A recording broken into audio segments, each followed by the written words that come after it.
नमस्कार, ABP live के इस लाइव में आपका स्वागत है। तो वित्त मंत्री निर्मला सीतारमण ने मोदी सरकार के दूसरे कार्यकाल का आखिरी बजट पेश किया है।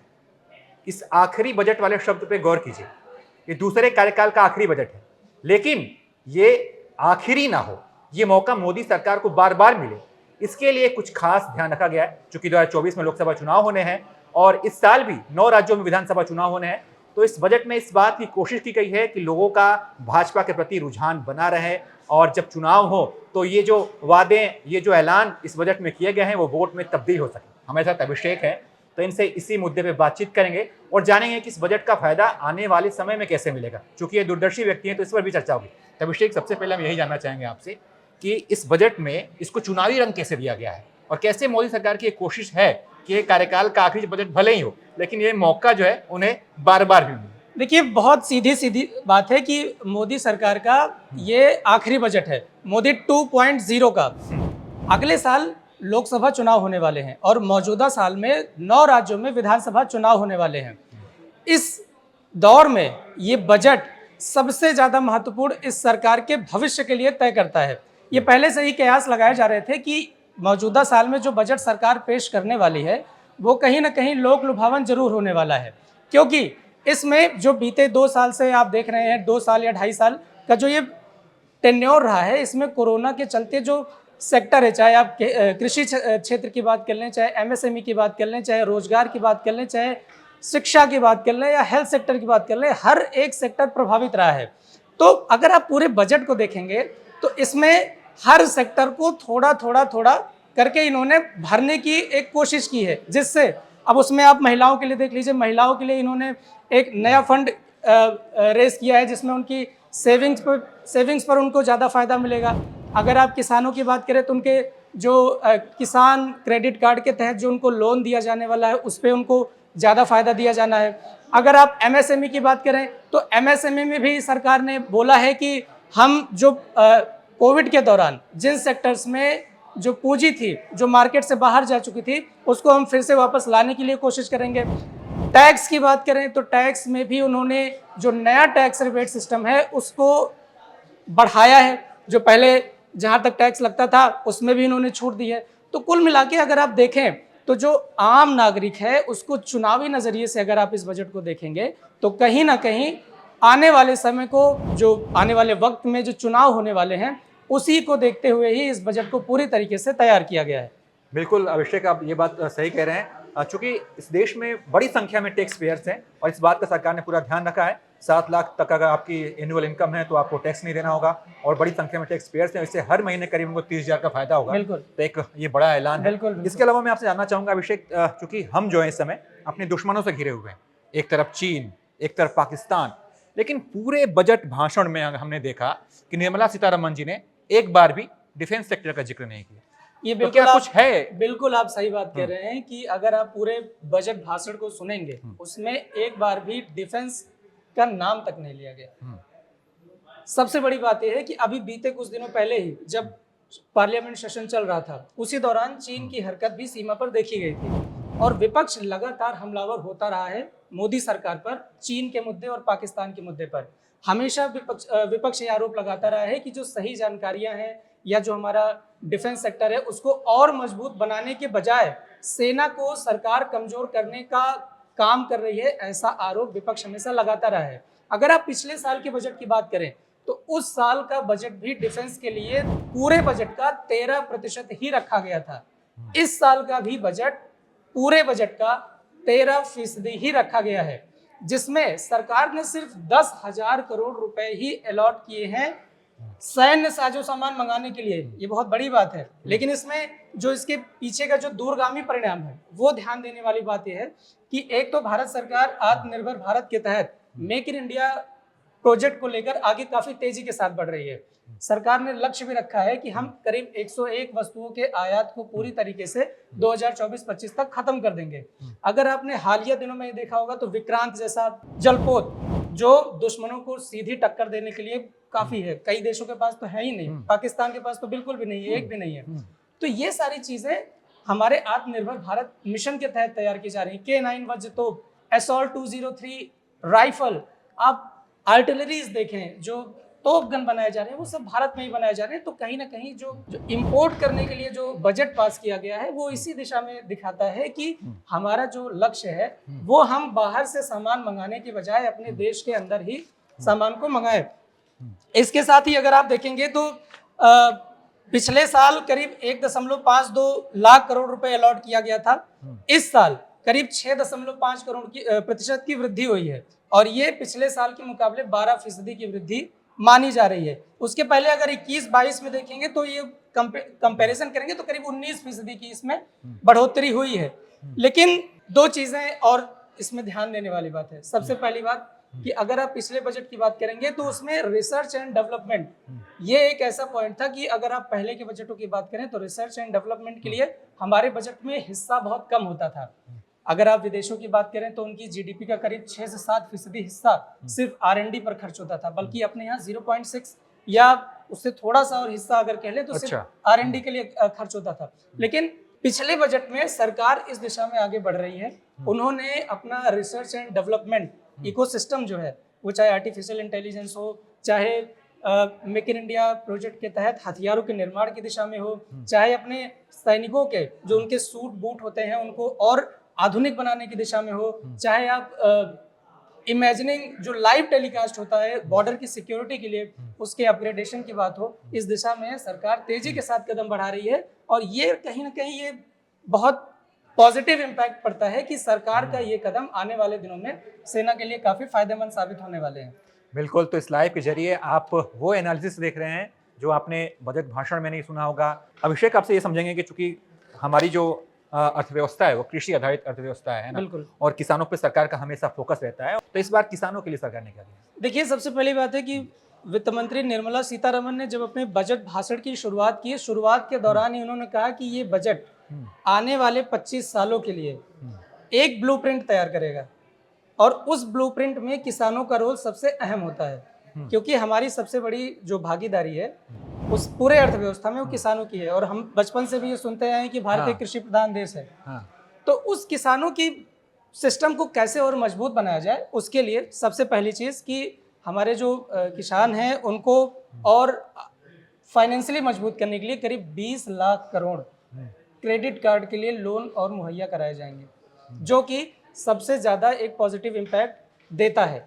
अगर आप बात करेंगे कि किसानों के लिए इस सरकार ने ब्लूप्रिंट के तौर पे क्या तैयार किया है, तो आपने देखा होगा कि सॉफ्टवेयर, लॉजिस्टिक्स और ट्रांसपोर्टेशन में स्टार्टअप्स की बहार सी आई हुई है। अगर आप यूनिकॉर्न्स की बात करेंगे तो हम 100 यूनिकॉर्न्स से ज्यादा पार कर चुके हैं मोदी सरकार के बीते इस दोनों टेन्योर में। तो यहाँ पे उन्होंने स्टार्टअप्स को मेंटेन करने की बात कही है, एक नए स्टार्टअप इकोसिस्टम को खोलने की बात कही है। अब उससे फायदा क्या होगा? जब स्टार्टअप खुलेगा तो उससे फायदा किसानों को होगा। जो किसान हैं उनकी भागीदारी उन स्टार्टअप्स में बढ़ेगी और उसका फायदा किसानों की आय की बढ़ोतरी में होगा। जब किसानों की आय बढ़ेगी तो जाहिर सी बात है कि उनके जेब में पैसे आएंगे और वो पैसे कहाँ जाएंगे? खरीदेंगे, मार्केट में जाएंगे।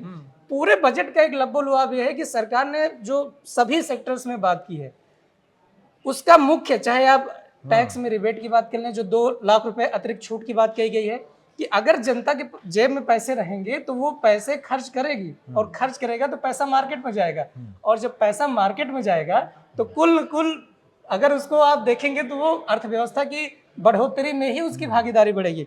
इसके साथ पशुपालन, डेयरी और मत्स्य पालन में भी जो लोन देने की प्रक्रिया है उसको बहुत आसान किया है। करीब 6,000 साढ़े 6,000 करोड़ का मत्स्य पालन के लिए करीब 6,500 करोड़ का इन्होंने एक नया लोन सिस्टम रखा है, जिससे इस पूरे सेक्टर को हम और मजबूत बना सकें। ये मत्स्य पालन पर स्पेशल फोकस क्यों? क्योंकि हमारे तटीय इलाके बहुत ज़्यादा है, समुद्री इलाके बहुत ज़्यादा हैं। आप चाहे बंगाल की खाड़ी से लेकर अरब सागर तक अगर आप बात करेंगे तो यहाँ पर ये सेक्टर बहुत मजबूत श्रेणी में है। और दूसरी बात यह है कि ये आम जनता के रेवेन्यू जनरेट करने का भी एक बहुत माध्यम है। इसके साथ ही आप देखेंगे तो 1 करोड़ किसानों को नेचुरल फार्मिंग में मदद की जाएगी। इसके साथ आप देखेंगे नेचुरल फार्मिंग के लिए 10,000 बायो इनपुट रिसोर्स सेंटर बनाए जाएंगे। Biogas, green energy, clean energy, इन सब चीज़ों पर, इन सभी सेक्टर्स पर सरकार ने बहुत तेजी के साथ फोकस करना शुरू किया है। सरकार हमेशा कहती है उज्ज्वला योजना के तहत उनका सीधा कहना था कि जब उज्ज्वला योजना की शुरुआत की गई थी तो उनका यही कहना था कि हम क्लीन एनर्जी देना चाहते हैं।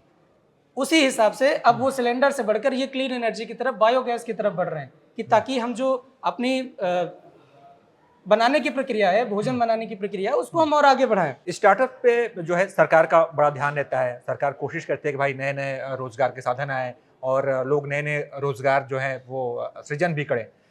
तो कई बार ऐसा होता है कि कई स्टार्टअप जो है ना वो फेल हो जाते हैं और कई स्टार्टअप सफल हो जाते हैं, है ना। तो इस बार इस बजट में स्टार्टअप को लेकर सरकार का क्या है कि ताकि लोग और कामयाब हो सके, उनका स्टार्टअप कामयाब बने। देखिए, कोविड काल को आप दो तरीके से देख सकते हैं। 2 साल 2.5 साल और लगभग कोविड काल में बहुत कई नई चीज़ें भी निकल के आई। ये दौर ऐसा था कि जिस वक्त कई नए स्टार्टअप खुले, और यही दौर वैसा था कि जो कई स्टार्टअप या कई कंपनियां या बड़ी कंपनियां चल रही थी वो बंद भी हुई। अगर आप बीते 3 सालों की बात करें तो हमारी जो यूनिकॉर्न्स कंपनीज हैं उनमें तेजी के साथ बढ़ोतरी हुई है। और अगर आप एमएसएमई सेक्टर की बात करें तो इसमें 9,000 करोड़ रुपए की क्रेडिट गारंटी दी जाने वाली है। इसी के साथ, और ये जो क्रेडिट गारंटी जाएगी ये पूरी तरीके से कोलेटरल फ्री रहेगी। देखिए, एमएसएमई सेक्टर एक ऐसा सेक्टर है जो इस पूरे देश की जो रीढ़ है ना उसको मजबूत करने का काम करता है। अच्छा। इसमें छोटे से लेके मध्यम स्तर तक के जो भी व्यापार होते हैं उसको ये मजबूत करने का काम किया था। तो सरकार ने सीधे तौर पर फोकस किया है कि अगर हमारा जो निचला व्यापारिक स्तर है अगर वो मजबूत होता है, उसके ऊपर जो व्यापारिक स्तर है अगर वो मजबूत होता है तो हमें एक आधार मिलेगा कि जो हमारा व्यापारिक वर्ग है जो पिछले कोविड के दौरान से परेशान हुआ था उसको हम इस मदद के जरिए, जो कोलेटरल फ्री मदद दी जा रही 9,000 करोड़ की, उससे हम इसको पूरी तरीके से मदद दे पाएंगे।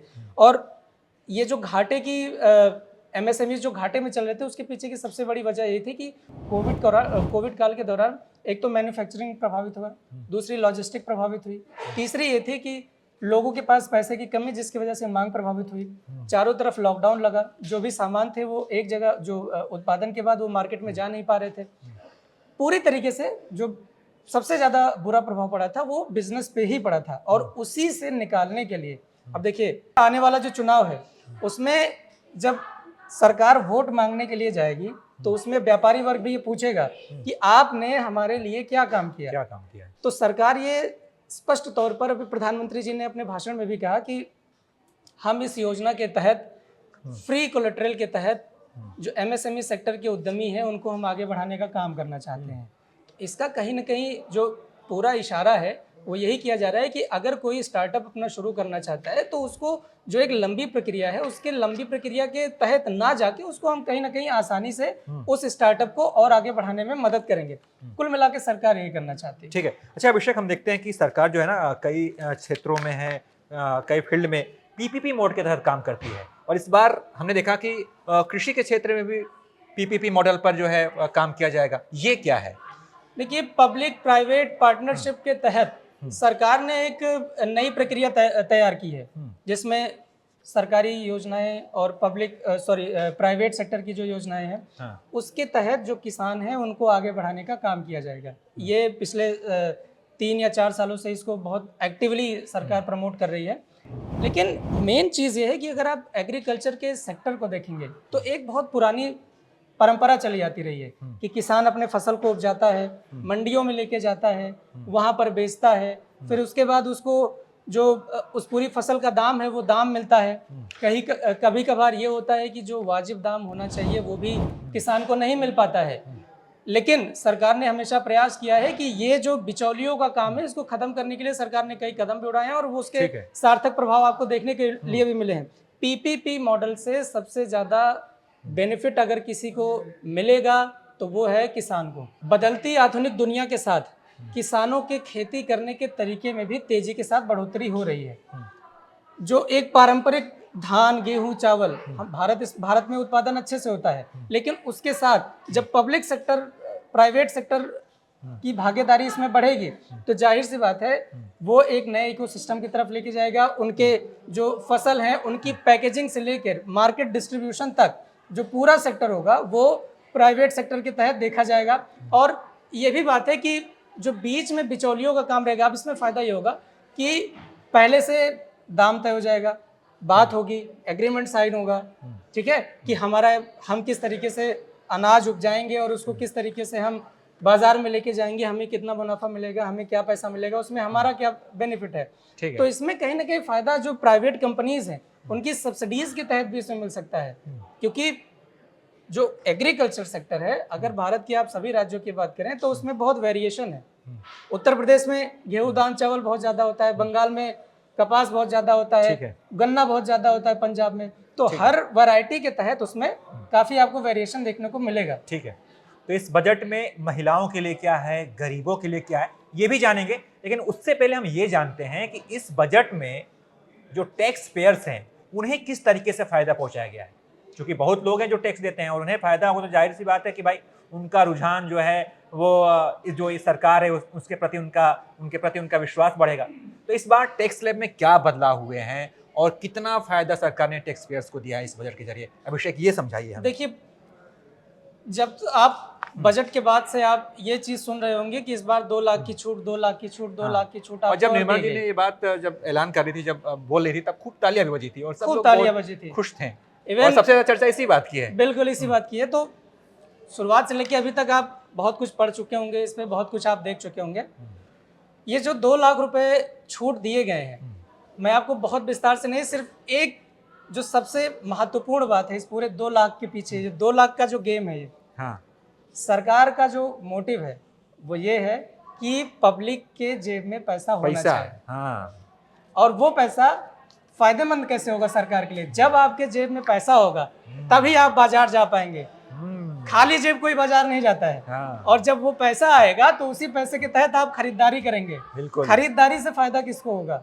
खरीदारी से फायदा फायदा होगा। बेशक दुकानदारों को होगा, किसानों को होगा। अगर आप उनकी मंडियों से उनका फल खरीदते हैं, कुछ भी खरीदते हैं, तो आप जो पैसा में मार्केट का जो फ्लो है वो बढ़ाने की है। और जब पैसा मार्केट में आएगा तभी पहिया घूमेगा और तभी अर्थव्यवस्था की जो रफ्तार है वो बढ़ेगी।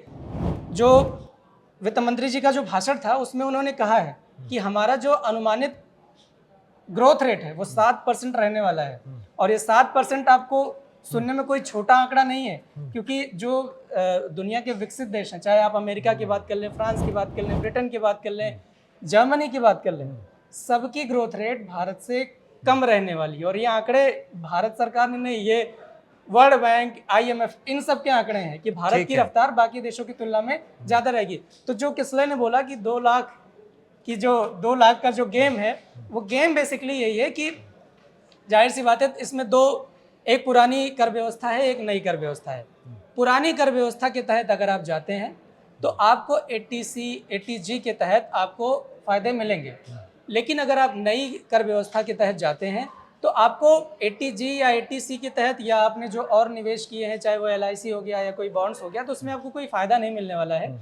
लेकिन ध्यान देने वाली बात है, जब आप टैक्स भरेंगे तो आपको ये चीज़ देखनी होगी कि अगर आपकी इनकम 7,01,000 रुपए भी हुई तो आप उस दायरे में आएंगे कि हाँ, फिर आप वो छूट वाले दायरे में नहीं रहेंगे। ये चीज़ बहुत ध्यान रखने वाली बात है। और भरने से पहले आपको ये भी देखना होगा कि जो पुरानी कर व्यवस्था है उसमें आपको ज़्यादा मुनाफा मिल रहा है या नई कर व्यवस्था में। तो बहुत विस्तार से ना जाते हुए एक जो छोटी सी बात है, और जो लब्बो लुआब यही है कि अगर आपकी इनकम, कि एनुअल आपकी इनकम, जेब में सरकार पैसा रखना चाहती है। बहुत सीधी सी बात है। और अगर आपकी एनुअल इनकम अगर 7 लाख रुपए है, तो भैया अगर आप टेक्निकल चीज नहीं समझते हैं तो इतना समझ लीजिए, अगर आपकी एनुअल इनकम 7 लाख रुपए है तो आपको टैक्स नहीं देना है। नहीं देना, यही है ना? बिल्कुल यही बात है, बिल्कुल बाकी यही बात आगे बढ़ते हैं। देखिए क्या होता है ना, कई बार आजकल जो सरकारें हैं, जो पार्टियां हैं, वो महिलाओं को खूब अपनी तरफ खींचने की कोशिश करती हैं। बिल्कुल। बहुत बड़ा वोट बैंक है महिलाओं का, है ना? आपने यूपी वाले विधानसभा चुनाव में देखा था। तो इस बार जो है ये मोदी सरकार इस बजट के जरिए महिलाओं को किस तरीके से लुभाने की कोशिश कर रही है। हमने देखा एक बड़ा ऐलान किया कि कुछ उन्होंने कहा है कि महिलाओं के लिए एक 7.5% का ब्याज मिलेगा। हाँ, बिल्कुल, आपने बहुत सही सवाल उठाया है। जो हमारी दूसरी सबसे बड़ी आबादी है, सबसे मजबूत आबादी है, वो है महिलाओं की। इस बजट में महिलाओं को बहुत कई जगह पे उनका जिक्र किया गया है। सिर्फ आप ये बचत पत्र स्कीम की बात नहीं कर रहे हैं, आप चाहे स्टार्टअप इकोसिस्टम की बात कर लें या जो और भी बुनियादी चीज़ें हैं उनमें महिलाओं की भागीदारी की बात कर लें, कई चीज़ों में बात की गई। जो सबसे इम्पोर्टेंट चीज़ है कि इसमें 2 लाख रुपए की बचत पर 7.5% इन पे ब्याज मिलेगा। अब ये ब्याज जो मिल रहा है बहुत अच्छी बात है, मिलना चाहिए, चुनाव भी है।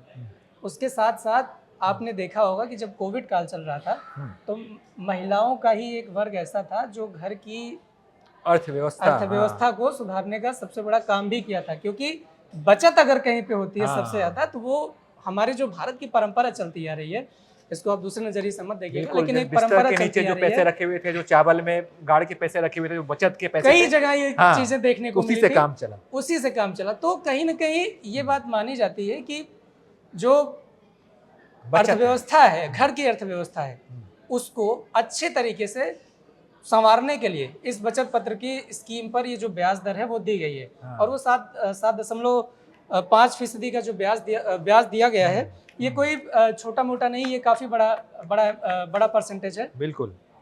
तो इसके तहत जो है फिर वही बात है कि अगर आपके पास पैसा रहेगा तो आप जो है मार्केट में जाएंगे, और मार्केट में जाएंगे तो आप उस पैसे को खर्च करेंगे। मतलब आप ऐसे समझिए कि इस स्कीम के जरिए महिलाएं बचत करेंगी, उस बचत से वो परिवार चलेगा, कई हजार परिवार चलेंगे, और परिवार चलेंगे तो देश चलेगा। अब अभिषेक एक बात यहाँ पर हम ये करते हैं, देखिए आम आदमी के लिए सरकार ने खूब सारे फायदे दिए, टैक्स पेयर के लिए सरकार ने राहत दी, महिलाओं के लिए आपने देखा, लेकिन उनका क्या, जिनके जेब में पैसे नहीं है, उन गरीब के लिए सरकार ने क्या ऐलान किया है? उन गरीबों को इस बजट से क्या फायदा मिला है? देखिए, कोविड काल के दौरान से सरकार मुफ्त राशन स्कीम चला रही है। उसका सिर्फ एक मकसद था कि हमारे देश का जो अंतिम व्यक्ति है वो भूखा ना सोए। बिल्कुल ठीक है। कोविड काल का दौर तो खत्म हो गया, उसका आंशिक प्रभाव अभी भी जारी है, लेकिन उसके बावजूद सरकार ने राशन वितरण का जो ये पूरा कार्यक्रम है, इसको 1 साल और बढ़ाने का निर्णय लिया है, और वो अगले 1 साल तक उसको बढ़ाने वाले हैं। 2 लाख करोड़ रुपए की रकम इस पूरी 1 साल की जो टेन्योर में राशन वितरण किया जाएगा, उस पूरे कार्यक्रम के लिए 2 लाख करोड़ रुपए का आवंटन सरकार कर रही है। गरीब वर्ग एक ऐसा वर्ग है जो कोविड काल के दौरान सबसे ज्यादा प्रभावित हुआ, और उसका प्रभाव आज तक भी पूरी तरीके से खत्म नहीं हुआ। इस वर्ग में कौन आते हैं? जो मजदूरी पेशा करते हैं, जो गाड़ियां जिनकी चलती थी, जो ऑटो रिक्शा वाले थे या रिक्शा चलाने वाले थे, इनमें वही वर्ग आते हैं। तो कोरोना के दौरान आपने देखा कि हर जगह पर लॉकडाउन लगा, सारी चीजें बंद हो गई, और उस बंदी का असर अगर किसी पे पड़ा सबसे ज्यादा तो इसी वर्ग पर पड़ा। इसी से निजात पाने के लिए सरकार ने मुफ्त राशन वितरण प्रणाली चलाई, और जिसका 1 साल तक अभी और आगे बढ़ाए जाने की पूरी प्रोसेस है, और 2 लाख करोड़ रुपए इसके लिए आवंटन किए गए हैं। और इसका मुख्य उद्देश्य यही है कि ये जो आने वाला 1 साल है, इस दौरान जो ये राशन वितरण किया जाएगा, उस बीच में ये जो वर्ग है ये शायद अपनी पटरी पर वापस आ जाए, ताकि कम से कम जो सरकार की जो नैतिक जिम्मेदारी है, जो हमारे मौलिक अधिकार में भी आता है कि हमें रहने का, खाने का पूरा अधिकार है, ये संवैधानिक अधिकार के तौर पे आता है, तो वो अधिकार जो संविधान में दिए गए हैं, सरकार उसका पालन करते हुए इसको आगे बढ़ा रही है, और ये मौका दे रही है कि ये वर्ग जो सबसे ज्यादा प्रभावित हुआ था कोविड काल में, ये एक बार फिर से अपनी पटरी पर वापस आता है। इसका जो है असर हम चुनाव में भी देखेंगे। बिल्कुल मिलेगा। आपने हालिया जो विधानसभा चुनाव हुए थे, उससे पहले भी ऐसा, जो पिछले कई विधानसभा चुनाव हुए, उत्तर प्रदेश जैसे बड़ा राज्य, बहुत बड़ा राज्य, जनसंख्या के क्षेत्र में सबसे, पूरे भारत का सबसे बड़ा राज्य है, अगर वहां पे देखें तो इसका सीधा असर पड़ा है। आप जब, हम लोग भी कई जगह सर्वे करने गए, जब हमने वहां पर बात की तो वहां पर ये बातें सामने निकल के आई हैं कि हाँ, मोदी सरकार, हर जगह आप देखिए, इसलिए आप भी बात करने गए थे तो वहाँ पे ये चीजें सामने निकल के आई कि हमें मुफ्त राशन मिला है, हमको खाने के लिए मिला, हम कम से कम ये स्थिति हमारे पास नहीं आई कि हमको भूखे मरना पड़ा। मुझे ये भी लगता है कि अभिषेक की, मतलब ये जो मुफ्त राशन स्कीम वाली ये जो योजना है, ये आने वाले समय में जारी रहेगी। अभी जैसे बढ़ाया गया है, उसके बाद भी जब ये खत्म होगा तो फिर सरकार उसको रिन्यू कर देगी, क्योंकि इसका बहुत बड़ा फायदा है, लोगों को फायदा हो रहा है और साथ में पार्टियों को फायदा हो रहा है। देखिए, अब लोकसभा चुनाव में करीब 390 दिन के आसपास बचे हैं। आज हम ये वीडियो शूट कर रहे हैं तो करीब 390 दिन के आसपास। उसके बाद से बिहार का चुनाव आएगा, उसके बाद बिहार का चुनाव है। 9 राज्यों के विधानसभा चुनाव इसी साल होने वाले हैं, और भारत में जो सबसे बड़ा वर्ग है वो यही वर्ग है, आज भी यही वर्ग है जिसका वोट बैंक सबसे ज्यादा है। तो ये वोट बैंक की सियासत, तो इससे इनकार नहीं किया जा सकता, क्योंकि बेसिकली जो हमारा विपक्ष है वो इस बात का आरोप लगाता रहा है कि सरकार ये फ्री की स्कीम देकर अपना वोट बैंक साधने का पूरा काम कर रही है। ये आरोप हमारा नहीं है, विपक्षी दल जो है उनका आरोप है। और कहीं ना कहीं जो आने वाले समय में, आने वाले दौर में जो चुनाव होने वाले हैं, इसका असर भी आपको उस पर देखने को सीधे सीधे पड़ेगा। ठीक है, गरीब वर्ग की हम बात कर रहे हैं और मोदी सरकार ने एक और योजना निकाली है जो कि बहुत फायदेमंद है गरीब परिवार के लिए, वो है पीएम आवास योजना। लोगों का अपना घर हो, ये सपना सबका होता है और कई लोगों का ये सपना पूरा हुआ इस योजना की बदौलत। और आप देखिए तो इस योजना के लिए भी मोदी सरकार ने इस बार भी कुछ बड़े ऐलान किए हैं, बिल्कुल, है ना। बिल्कुल। उसकी राशि जो है उसको बढ़ाई गई है। बिल्कुल, बिल्कुल। सरकार की कोशिश है कि और भी घर बने और भी लोगों के सपने पूरे हों। तो इसमें सरकार कितना फोकस क्यों है? देखिए, बहुत सीधी सी बात है कि जब प्रधानमंत्री आवास योजना को लॉन्च किया गया था, हाँ। उस दौरान प्रधानमंत्री ने सीधे तौर पर कहा था कि हमारा लक्ष्य ये है कि भारत का अंतिम व्यक्ति अब छप्पर की बजाय अपने एक पक्के मकान में रहे, उसके पास भी अपना एक घर हो जिसमें बारिश की बूंदें और आंधी तूफानों के थपेड़े उसको सहने ना पड़े। हाँ, सबसे बड़ी बात प्रधानमंत्री ने यही कही थी। यही गए। और प्रधानमंत्री आवास के साथ साथ शौचालयों को भी उन्होंने बनाने का काम किया ताकि बाहर की बजाय एक स्वच्छ वातावरण पूरे इलाके में बनाया जा सके। और वही एक कारण है कि जिससे जो सपना भारत देख रहा है 2047 में, यानी आने वाले 25 साल में, मैंने आपसे पहले बताया कि वित्त मंत्री निर्मला सीतारमण ने अपने बजट के शुरुआती दौर में कहा कि ये बजट जो आज पेश किया जा रहा है ये आने वाले 25 वर्षों का ब्लूप्रिंट है। और आपको ये भी याद रहना चाहिए कि 15 अगस्त साल 2022 लाल किले की प्राचीर से प्रधानमंत्री नरेंद्र मोदी ने कहा था कि साल 2047 वो साल होगा जब भारत अपनी आज़ादी का 100 साल मना रहा होगा, अमृत काल मना रहा होगा। और वही साल ऐसा होगा जब हम भारत को बड़े विकसित देशों की श्रेणियों में लाकर खड़ा करेंगे। और ये कोई छोटा टारगेट नहीं है। इसलिए आप देखिए, अगर आप इसको आंकड़ों में देखेंगे तो जो हमारी विकास की रफ्तार है वो बहुत तेजी के साथ बढ़ रही है। सही। इस रफ्तार के पीछे अगर आप अमेरिका की बात करें, फ्रांस की बात करें, जर्मनी की बात करें, जहां कोविड काल के दौरान अगर आप देखें तो सरकार का आंकड़ा है कि हमने 220 करोड़ वैक्सीनेशन किया। ये पूरे दुनिया में अगर किया जाने वाला वैक्सीनेशन का अगर आप नंबर की बात करें तो ये सबसे बड़ा नंबर है। और जहां तक आपकी आवाज की बात है, कोविड जैसी महामारी के दौरान भी इस पर प्रधानमंत्री ने कभी रोक नहीं लगने दिया। इसके जो फंड के एलोकेशंस थे वो समय समय पर होते रहे। चाहे कोविड की बात कर लें, चाहे अगर आपको याद हो तो जब इसके पहले वाला बजट पेश किया गया था उसमें जो अनुमानित हमारी विकास दर आई थी उसमें काफ़ी गिरावट भी आई थी। गिरावट के बावजूद भी इन मूलभूत सुविधाओं के लिए जो प्रोजेक्ट हमारे सरकार की तरफ से चलाए जा रहे हैं उनमें कभी किसी तरीके की कोई रोक नहीं लगाई गई। और यही चीज़ आने वाले दिनों में जो लक्ष्य है सरकार का कि हमारे घर का, हमारे देश का जो अंतिम व्यक्ति है, जो आज चाहे वो आदिवासी की बात कर लें, चाहे आप डीपेस्ट इलाकों की बात कर लें, चाहे उड़ीसा के या लद्दाख के कहीं के भी, तो वहां पर कोई भी ऐसा व्यक्ति ना हो जो आज झोपड़ियों में रह रहा हो। ये लक्ष्य है कि हम उसे अपना एक घर दें। और उसी योजना को आगे बढ़ाते हुए सरकार ने इस पूरी योजना को आगे बढ़ाया। बिल्कुल, जो साथी इस वीडियो को देख रहे हैं, जो लाइव देख रहे हैं, बता दें कि साल 2019 में जब मोदी सरकार ने वापसी की थी तो उस वापसी के पीछे इस योजना का बड़ा योगदान था। बहुत बड़ी संख्या में महिलाओं ने मोदी सरकार के इस काम को सराहा था और कहीं ना कहीं ये योजना जो है एक वोट बैंक में भी तब्दील हुई थी। तो कुल मिलाकर सरकार का जो ये आप कहिए कि इस बजट में आप देख रहे हैं तो मतलब लोगों की जेब में पैसा जाए, आपके पास खाने के लिए अनाज हो, रहने के लिए छत हो, तो ये सरकार की कोशिश है। इसके अलावा आपको बता दें कि हमारा जो देश है भारत, वो दुनिया में मोटा अनाज को एक्सपोर्ट करने के मामले में दूसरे नंबर पे, और इसको और भी आगे ले जाने की तैयारी की जा रही है। मोटा अनाज का कहिए तो ग्लोबल हब बनाने की कोशिश हो रही है भारत को। तो इसके लिए क्या है इस बजट में, ये भी जानेंगे अभिषेक से। अभिषेक, देखिए, मोटे अनाज के लिए जो इसका उत्पादन हो रहा है और इसको पूरी दुनिया में एक्सपोर्ट करने के लिए सरकार ने एक बहुत बड़ी स्कीम लाई है। उसके तहत हैदराबाद के इंडियन इंस्टीट्यूट ऑफ श्री अन्न को सपोर्ट करके नेशनल लेवल का इंस्टीट्यूट बनाया जाएगा। सबसे पहली बात, उसमें क्या होगा, नई जो मोटे अनाज के उत्पादन के लिए जो नई तकनीकियां हैं उनको डेवलप करने का काम किया जाएगा। जो अन्न अभी हम पारंपरिक तौर पर उपयोग कर रहे हैं उसको और कैसे अच्छा बनाया जा सकता है ताकि उसका उत्पादन बढ़ सके, और अगर उत्पादन बढ़ेगा तो उसका फायदा हमारे देश की अर्थव्यवस्था को होगा, उसके लिए काम किया जाएगा। और इसका जो सीधा जो इसका लक्ष्य है कि भारत को मिलेट्स के क्षेत्र में ग्लोबल सेंटर बनाया जा सके। हमारा जो सीधा टारगेट है कि हम मिलेट्स के क्षेत्र में ग्लोबल सेंटर ग्लोबल पावर बन पाए। जैसे आप कहते हैं ना कि हथियारों के क्षेत्र में ये अमेरिका सुपर पावर है, रशिया सुपर पावर है, चाइना सुपर पावर है, वैसे अनाज के सेक्टर में भारत ग्लोबल सेंटर बनना चाहिए। और इसका जो अगर आप इसके पीछे की कहानी देखें तो पीछे की कहानी हालिया दिनों में आपने श्रीलंका में देखा होगा कि वहाँ पर जिस हिसाब से पूरे देश में इकोनॉमिक उथल पुथल मची, भारत एक ऐसा देश था जो सबसे ज़्यादा मदद करने के लिए और सबसे पहले मदद करने के लिए आगे आया। ठीक है। कोरोना के दौरान आप देखेंगे तो कई ऐसे देश थे जहाँ पर भारत ने अपने अनाजों को भेजकर उन देशों की मदद करने की बात कही।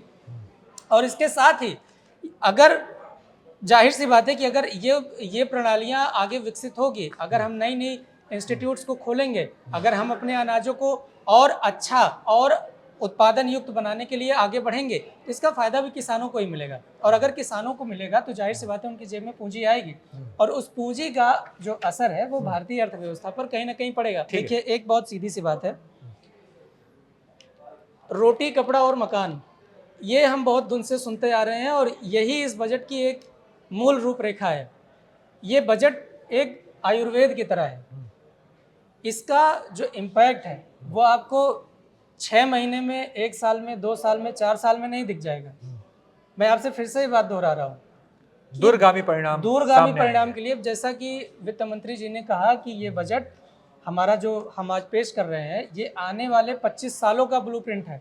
और जिस तरीके से हर सेक्टर में उन्होंने थोड़ा थोड़ा करके उसको आगे बढ़ाने का काम किया है, इसके जो परिणाम हैं वो आने वाले सालों में ही हमें दिखेंगे।